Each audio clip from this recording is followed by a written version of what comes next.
Kegiatan ini merupakan wujud kerjasama antara TNI dengan jajaran pemerintah Kabupaten Aceh Tengah serta masyarakat untuk meningkatkan pemahaman dan kepedulian bersama terhadap keluarga sehat, bahagia dan sejahtera.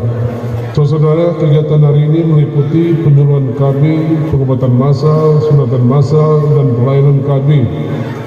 Semua kegiatan tersebut merupakan kebutuhan bagi masyarakat.